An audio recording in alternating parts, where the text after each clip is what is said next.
"Sir, are you my new daddy?" the girl whispered at the hospital lobby. Unaware, the CEO just lost his own child. The words echoed down the empty hospital corridor like an unexpected blow. Outside, rain tapped steadily against the glass walls. Inside, the fluorescent lights cast a cold white glare on the linoleum floors and rows of vacant chairs. Tyler Hayes, age 34, CEO in the medical technology industry, stood frozen mid-stride, breath caught. He had arrived that afternoon to finalize the organs donation of his 5-year-old daughter, Sophie, who had died in a car accident 2 weeks before. Now, with paperwork complete and his signature drawing on the forms, he wandered aimlessly into the nearly deserted hallway, feeling emptiness swirl in his chest, where grief and guilt mingled. A brief flashback came unbidden. Sophie's 5th birthday, a year ago. Tyler had missed it for an urgent board meeting. Sophie had waited by candlelight in their kitchen, clutching a pink cupcake, whispering, "Daddy will come soon," until she fell asleep. Tyler remembered the ache when he came home too late. Her cake untouched, her drawing of him with a crown untouched. He had told himself he would never let her down again. Now he had lost her forever. He waited, staring at his reflection in the window, his face pale, sharp suit too crisp to feel real, eyes hollow. That was when a small presence approached. Lucy, a 4-year-old girl with golden hair tied in a messy ponytail, wearing a hospital gown patterned with cartoon hearts, stepped forward. She clutched a small teddy bear against her chest. The strap of an IV line trailed behind her. Tyler watched, confused, as she tugged gently on the sleeve of his jacket. "Sir, are you my new daddy?" she asked again, whisper sweet but firm. Tyler looked down, blinking against the sudden intensity of her gaze. Her eyes were wide, trusting, vulnerable. He felt something tighten in his throat. He was a stranger to her, a man whose world had collapsed. Why did her words feel like a mirror reflecting his own broken heart? "I do not know," he whispered, voice raw. He glanced around, the corridor silent, no nurses, no family, only the soft hum of distant monitors. The little girl smiled with unshaken confidence. She placed a tiny hand over her chest, over her heart. "My new heart beats when you're near," she declared with a gentle certainty. It was as if she had pressed a finger directly to his chest. Tyler watched her small lips form the words, watched her press her palm gently over her hospital gown, over the skin where a transplanted heart beat the survival rhythm of another life. He felt breathless. Grief rose up like a wave, fierce and immediate. He closed his eyes, resisting tears, but everything around him blurred, and suddenly he stood taller, his chest aching with sudden life. This girl had no idea whose heart she was speaking of, but he knew. He knew she carried within her the heart of Sophie. He inhaled, exhaled. His eyes flicked back to her. The light in her face was simple, innocent, and his entire world tipped. He barely managed to step forward, but she simply grinned again. He wanted to ask questions, to understand, to make sense of this impossible link, but words failed him. Every pulse in his body felt tethered to hers.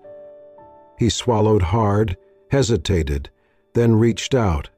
He knelt slowly beside her, folding his suit jacket carefully on a nearby bench. He lowered himself to his knees until he was level with her height. Her gaze remained fixed on his. He took a small breath and said, voice catching, "When you smile at me, I feel something I thought I had lost." She blinked, tilting her head. "That's my heart. It just knows." A sob threatened to break free. Tyler clenched his jaw tight against the tremor.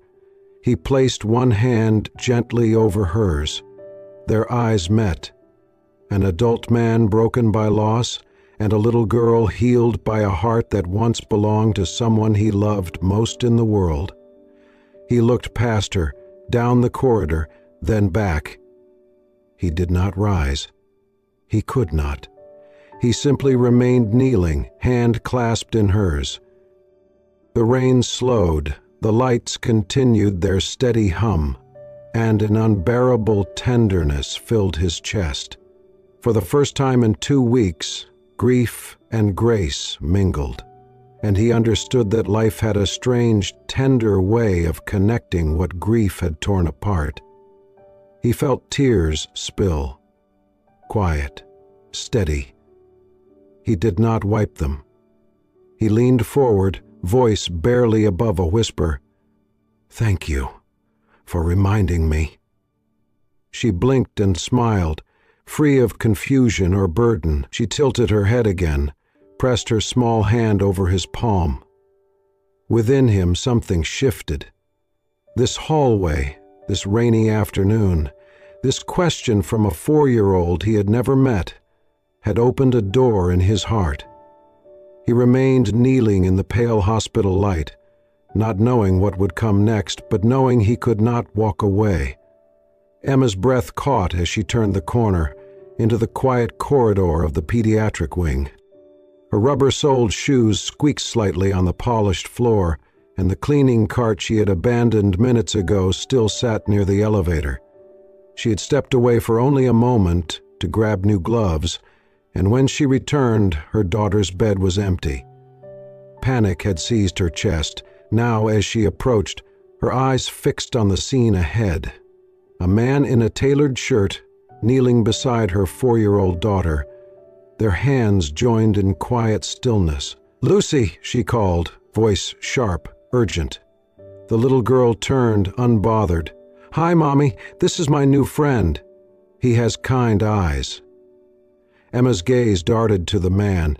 He rose slowly, hands lifted in a gesture of peace. "I'm sorry," he said, his voice low, almost apologetic. "She came up to me. I didn't mean to frighten anyone." Emma's hand instinctively wrapped around Lucy's shoulder. "Are you all right, sweetheart?" Lucy nodded. "He was just listening. I told him my new heart likes him." The words, simple and strange, made Emma blink. She turned to the man again. His eyes were tired, red-rimmed, yet unmistakably gentle. "I'm Tyler Hayes," he said. "I was just," he hesitated, "visiting someone." Emma stiffened at the name. She knew it. Everyone at the hospital did. Tyler Hayes, CEO of the biomedical firm that funded a wing of this very hospital. The man was practically royalty here. He was known for boardroom decisions, clinical brilliance, and an empire of innovation, not hallway conversations with sick children. She straightened her posture. "I'm sorry if she bothered you. Lucy's very friendly." "She did not bother me," Tyler said softly. Emma offered a small, polite smile, but she could feel the old tension settling behind her ribs. People like him were not meant to linger in her world. Her eyes dropped briefly to his sleeves, rolled neatly to the elbow, no jacket, no tie.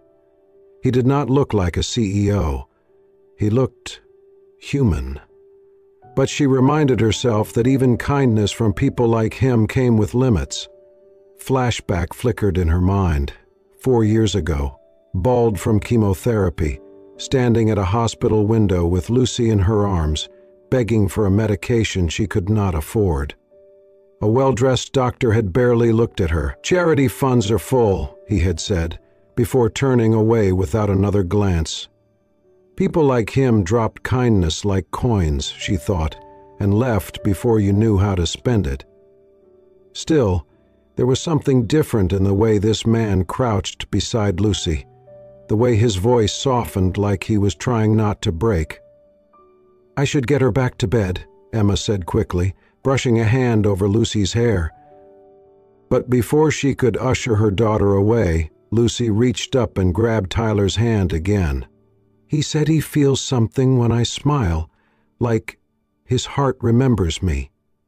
Emma looked between them. "That's very poetic of you, Lucy." Tyler gave a soft, almost broken laugh. "It's not her poetry, it's her truth." There was a pause, heavy but not cold. Emma nodded once. "Thank you for keeping her company. She's been through a lot." "So have I," Tyler murmured. Their eyes met again, and for a fleeting second neither looked away. Emma saw something raw in him, too raw to fake. She gave him a nod, more sincere this time. "Come on, sweetheart," she said, taking Lucy's hand. As they walked away, Emma glanced back once. Tyler still stood there, hands in his pockets, staring at the spot where Lucy had been. She felt the stir of something unnamed in her chest.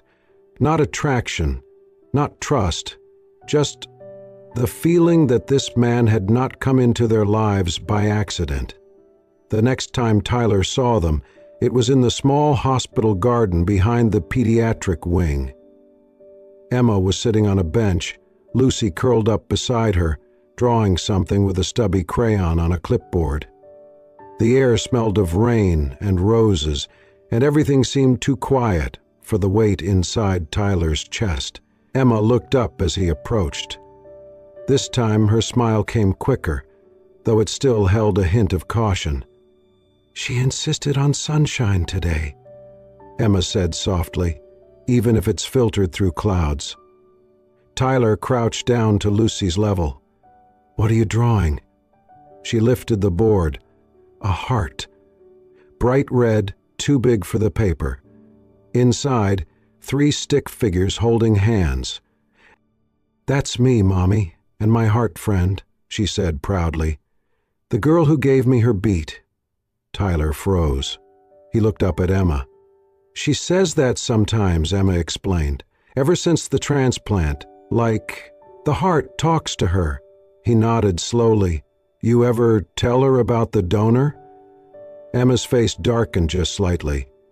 "They won't tell us who it was, just that it came from a child, female, same age, same blood type. It was a miracle," her voice caught. "The call came at 2:08 a.m. I still remember the sound of the phone before I even picked it up. I just knew." Tyler's stomach turned. He felt the first sting behind his eyes. "That was 2 weeks ago?" Emma nodded. "February 18th. Tyler did not speak. His mind raced backward. Sophie, the accident, the moment the doctors told him there was nothing they could do. The slow, breathless hours that followed. The consent form his ex-wife had left behind. Sophie was an organ donor. It was the only thing they had ever agreed on. He stared down at Lucy. She was humming now, her tiny foot swinging under the bench. His heart ached with a memory of another child who used to do the same thing, exactly the same. Sophie. That night, Tyler sat in his car long after the sky had turned black. The hospital parking lot was mostly empty. He opened his laptop with shaking hands, typed in his access code, and pulled up the internal transplant log. He stared at the list of recipients. One name. Lucille Jane Carter, 4 years old, blood type O, transplant date February 19th. The donor, Sophie Elise Hayes, age 5. He read it over and over, as if the letters would change. As if the truth might soften somehow. It did not. Tyler leaned back in the seat, breath ragged. His hand went to his chest. Not to check his own heart, but to anchor himself. She's alive, not Sophie, but something of her, someone. He let his head fall back, eyes toward the ceiling of the car. The tears came fast, unexpected, unstoppable. Not because he was mourning again, but because he was not. He had cried for Sophie every night, but this was different. This was not a goodbye. This was something else. A beginning. He pictured Lucy's hand over her chest. My new heart beats when you're near. It had not been a coincidence. It had been Sophie. Choosing to live on, not just anywhere, but with someone who needed her most. A girl who smiled like sunlight through storm clouds. Tyler wiped his face, but the tears kept falling.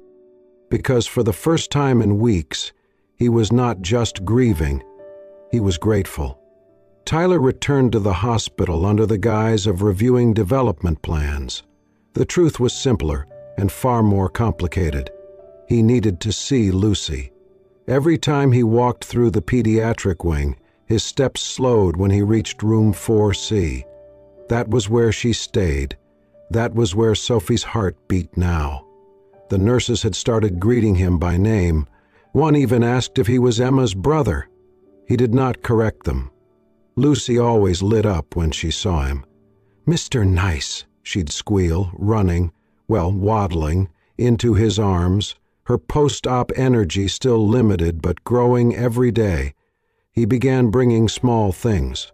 A coloring book, a toy tea set. Once, a stuffed animal with floppy ears and a pink bow. "This was my daughter's," he said softly, placing it on Lucy's bed. She called her Pancake. Lucy clutched it immediately. "She has a warm smell." Emma was in the doorway, holding a laundry bag. Her eyes caught the exchange, and for a moment she froze. She watched as Lucy began humming, softly, sweetly. The same tune Sophie used to sing before bed. Emma stepped back into the hallway, one hand over her mouth. Tears slid down silently. She had never taught Lucy that melody. Later that night, she stood by the hospital vending machine, watching the rain streak the window. She thought of Tyler's visits, how he knelt beside Lucy when he spoke to her, how he never looked at his phone when he was there, how he seemed real, and that scared her. He was rich, he was powerful.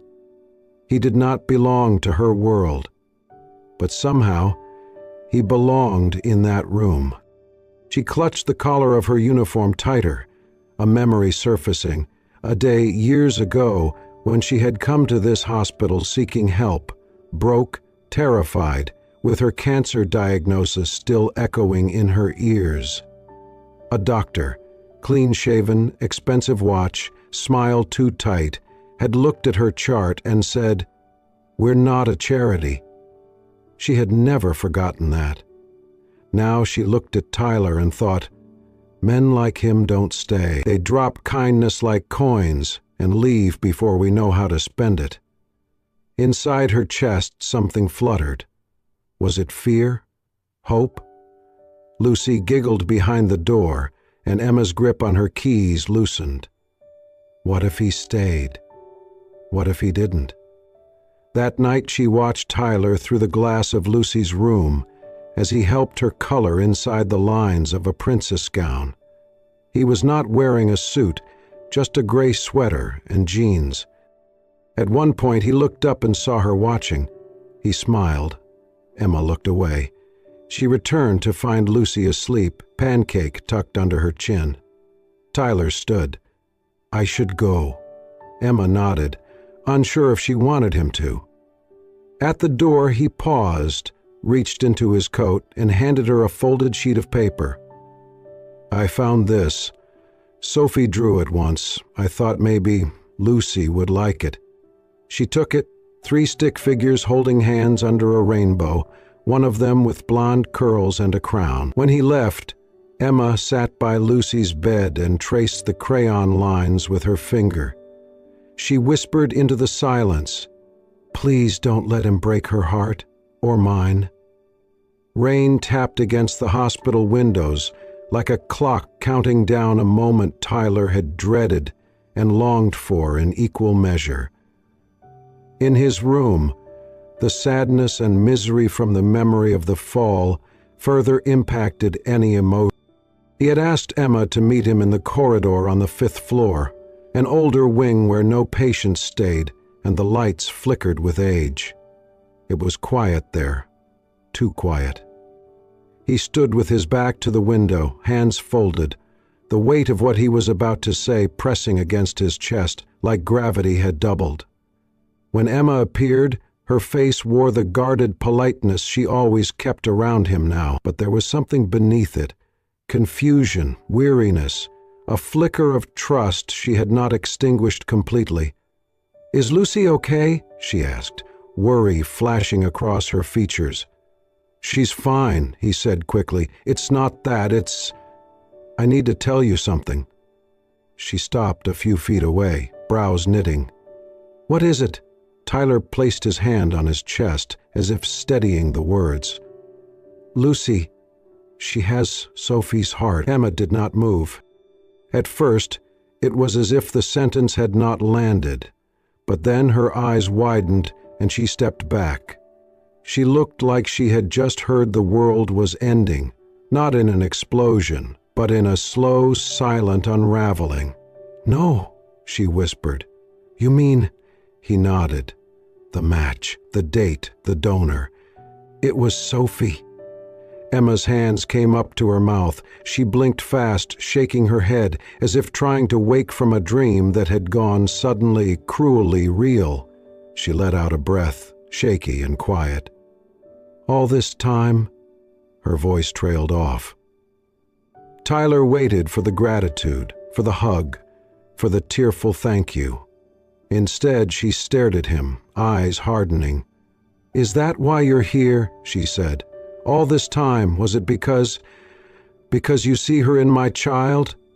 Tyler opened his mouth, but nothing came out.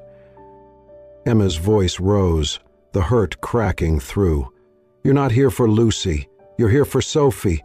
You're here for a ghost." "That's not true," Tyler began. "You called her Sophie," Emma interrupted, 2 nights ago, when you hugged her. You whispered her name." His breath caught. Emma kept going like a dam had broken. "You set up a trust fund. You offered to pay for her school. You show up like it's your right. And I was so grateful. I didn't see it." She shook her head, the fear taking shape. "You're powerful, rich, connected. What if one day you decide she belongs to you? What if I lose her, again, because you think her heart makes her yours?" "Emma," Tyler said, stepping forward, "please." "No." She stepped back. "You lost your daughter. I'm sorry. I am. But I can't let that loss swallow mine." Just then, a small voice broke the air. Lucy stood in the hallway behind them, holding her stuffed bear by one arm. Her hospital socks made no sound as she patted closer. "Am I not good enough for my new heart?" she asked, barely above a whisper. Emma froze. Tyler turned slowly. Lucy's lip quivered. "You're mad because of me." Tyler dropped to his knees, arms outstretched. Lucy walked into them. He held her tightly, pressing her to his chest, his voice cracking like ice under weight. "No, sweetheart, no. You're the only reason it still beats. Do you hear me? You're the only reason I'm still standing." Emma stood by, trembling. The hallway spun in her vision. She wanted to reach for her daughter, to pull her away and protect her from the complicated grief pressing in from both sides. But she could not move, because the man holding her child was not trying to replace anyone. He was just trying not to disappear. Emma avoided him. She swapped night shifts, opted for daylight hours, declined his patient-friendly smile in the hallway, and rearranged Lucy's follow-up appointments to sessions before Tyler could possibly arrive. Every time she saw his name flash on her phone screen, or a nurse whisper that he had been hovering somewhere nearby, she felt a tightening in her chest. She told herself she was protecting her daughter, keeping things simple, creating breathing space where Lucy could heal without any confusing complexities. but the space became silence, and silence weighed heavy on a little girl's spirit. Where once Lucy clapped her hands at the sight of Mr. Nice, now she sat quietly by the window, her bear in lap, eyes distant as the hospital grounds blurred below. Her appetite disappeared. Soup untouched, jelly left to settle at the bottom of her cup. Nights grew long and restless. She woke often clutching her stuffed bear, whispering his name into the darkness. Mr. Nice? One evening, as Emma bent over Lucy's little pink sink basin, guiding her toothbrush gently across small teeth, Lucy paused and looked up into her eyes with sudden seriousness. "Did Mr. Nice go away because of my question?" she asked, voice trembling as though afraid of the answer. Emma froze, toothbrush still in hand. She swallowed. "No, sweetheart," she said carefully, tucking stray golden curls behind Lucy's ear. "Sometimes grown-ups just need time." Lucy nodded, but her eyes dimmed. Emma wiped her daughter's lips, searching for the brightness that once lived there, but it felt extinguished under the strain of unanswered questions and absent presence. That night, after tucking Lucy in bed, Emma went to unpack her daughter's overnight bag. As she respected the modest order of toys and pajamas, something caught her breath. A worn envelope, tucked gently beneath Lucy's small scarf, corner softened by time. On its front, in flowing but shaky handwriting, she read, "To Sophie, from Dad." Emma's fingers paused mid-air. The room darkened into stillness except for the soft sound of Lucy's breathing and the faint hum of unfamiliar machines. A small desk lamp cast a pool of golden light across the carpet. She sat beside Lucy, heart pounding, the envelope cradled gently in her hands. With trembling fingers, she peeled it open. The letter inside, folded with care, held words that felt too weighty for such small paper. The ink had bled where tears had once blurred the lines. Emma read, "Dear Sophie, someone is smiling today because of you. She laughs like you. She loves like you. Her eyes are different, but they shine just the same. She makes me remember what joy feels like and what it means to hold a hand that still believes in tomorrow. Thank you for being my light, even when I'm lost in the dark. Love, Dad." Emma's breath caught. Her vision blurred while warmth rose behind her eyelids. She looked at her daughter, curled in sleep, the bear clasped between her little fingers, one arm draped across her chest. Lucy's chest rose and fell, the slow, steady cadence of a heart beating in a body she called hers now. In that moment, Emma saw not a borrowed life, not a tragic coincidence, but something entrusted. Not taken, entrusted. She folded the letter gently and clutched it to her chest. She sat in the dim glow, the shadows quiet on the walls, and allowed her heart to shift. The anger and fear still tugged at her edges, but beneath them stirred something she had long abandoned. Understanding. Tyler wasn't here to replace anyone. He didn't want to claim her daughter. He was trying to breathe, holding on to something of Sophie by caring for Lucy, not by owning her. Emma stood, stepping toward the bed, and checked Lucy's forehead. Still warm, still hers in every way that mattered. She dipped a cloth in warm water and pressed it gently to Lucy's brow. Leaning down, she whispered just loud enough for Lucy to hear, "He's hurting too, baby, and maybe he needs us the way we need him." It was not surrender. It was a moment of choosing. Choosing trust over fear, connection over solitude. She still feared the privileges he carried, the wealth, the name, the shadows of grief he carried so openly. She still feared losing her daughter again, in some way she couldn't control, but in that quiet hospital room, lit only by memory and one trembling yellow lamp, Emma let herself feel something she had thought impossible. Hope. Not rescue, not a fairy tale ending. A fragile, honest beginning. A fragile, honest beginning. Hope that grief could coexist with love. Hope that a man's heartbreak could bring healing, not harm. Hope that a heart, once broken, could beat again in unexpected ways. It was a Tuesday evening when Tyler received the message. Simple, direct, dinner with us, just us. It came from Emma's number. No explanation, no emoji, just a fragile invitation wrapped in digital silence. He stared at the screen for a long moment before typing back, "I'd like that. Thank you." Now, as he stood outside Emma's small apartment on the edge of the city, holding a modest bag of groceries and a bouquet of daisies, the kind Sophie once called happy flowers, he felt more nervous than he had in any boardroom. The door opened before he knocked. Emma stood there in a soft sweater, her blonde hair pulled loosely back. Her face held the remnants of worry, but also something else. Resolve. "Hi," he replied, stepping aside. "Hi," he replied, stepping in. Lucy ran out from the hallway, barefoot and in her pajamas.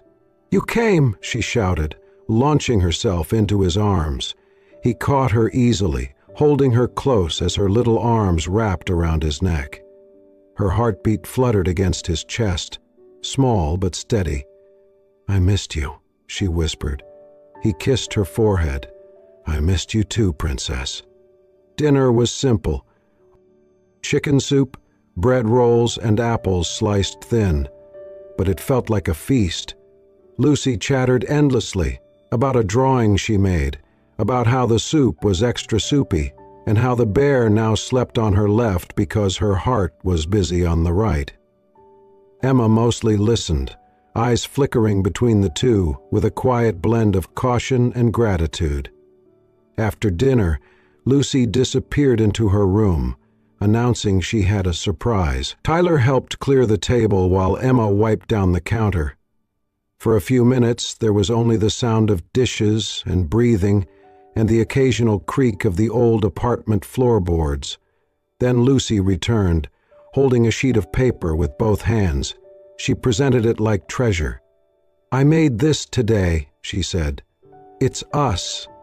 The drawing was wobbly, colorful, and full of joy.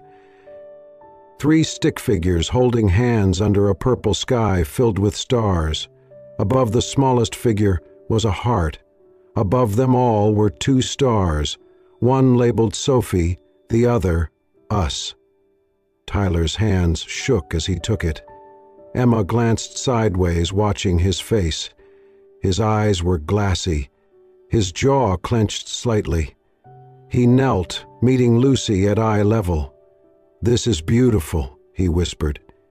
"You gave us both a sky." Lucy nodded solemnly. "Everyone needs a place to shine." He looked up at Emma, who met his gaze and did not look away. "I thought I came here to say goodbye," he said softly, "but maybe I came here to start again." Emma stepped closer. Her hand brushed the edge of the drawing, her fingers almost touching his. "I don't know where this is going," she admitted, voice quiet. "I still have fears. You're from another world." "I'm just a man," he said, "who lost everything and somehow found a little heartbeat to believe in again." Lucy wrapped her arms around both of them, pressing her cheek into their joined hands. Emma reached out and touched his arm. "Then maybe," she said, "we start small, with soup and drawings and being there." He nodded, his hand covering hers. Outside, the city buzzed and blinked. Inside, a quiet formed. Not silence, but the kind of stillness that only comes when pain begins to make room for hope.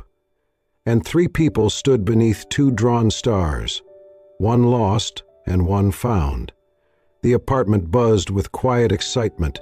Streamers hung unevenly along the kitchen doorway. Balloons bobbed lazily from cabinet handles. The scent of vanilla cake filled the air. Emma stood at the counter, frosting a small heart-shaped cake. Her hands were steady, but her eyes brimmed with emotion. 5 candles, 1 for each year, 1 for each miracle.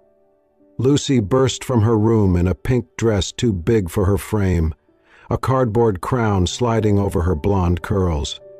She twirled once, then ran straight into Tyler's arms.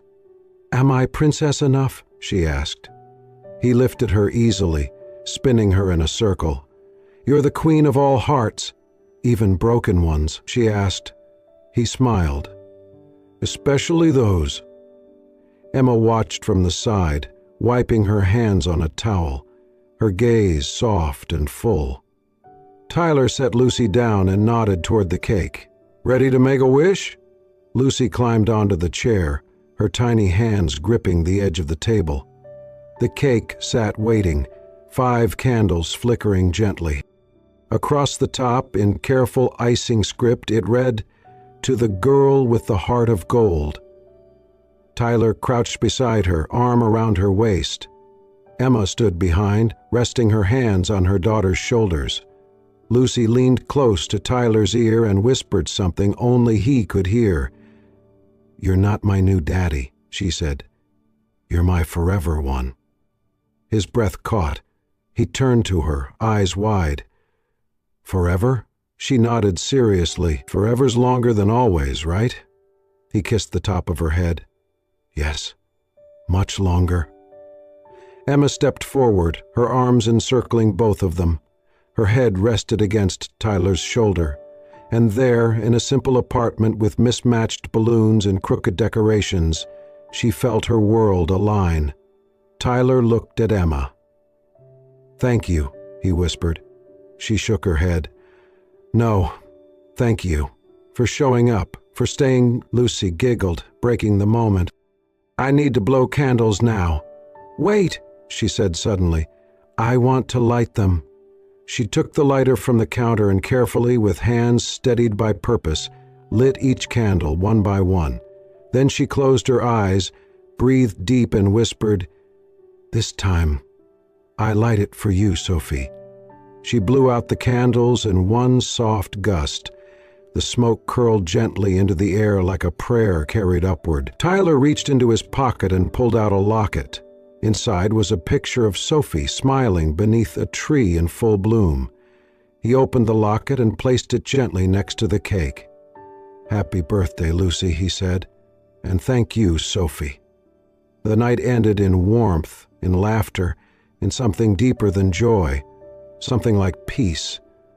The next morning, golden sunlight spilled through the windows as Tyler knelt to tie Lucy's shoes. Emma packed a small lunch, humming softly. Outside, the sidewalk gleamed with dew. A school bus turned the corner. Tyler held Lucy's hand, walking her to the gate. Emma followed, her fingers brushing Tyler's as they walked side by side. At the gate, Lucy turned back, waved, and shouted, "Don't forget to smile today." Tyler waved back. "Only if you do first." Emma leaned in and took Tyler's hand fully this time, her thumb tracing the top of his knuckles. "You okay?" she asked. He looked at her, then back at the little girl with the golden heart now skipping into the schoolyard. "I am now," he said, and as the morning sun rose over the city, casting long, warm shadows across their feet, it touched 3 people bound not by blood, but by a love born from loss and reborn in light. A family where once there was only ache. If this story touched your heart, reminded you that love can rise from the ashes of grief, and that sometimes the most broken hearts beat with the most beautiful rhythms, then you belong here with us. At Soul Stirring Stories, we share real and fictional tales of resilience, connection, and healing. The kind of stories that make you cry, then leave you whole. Subscribe to our channel so you never miss a story that might change the way you see the world. Turn on the notification bell, because the next story might be the one you needed most. Thank you for watching, and remember, even in loss, love finds its way back.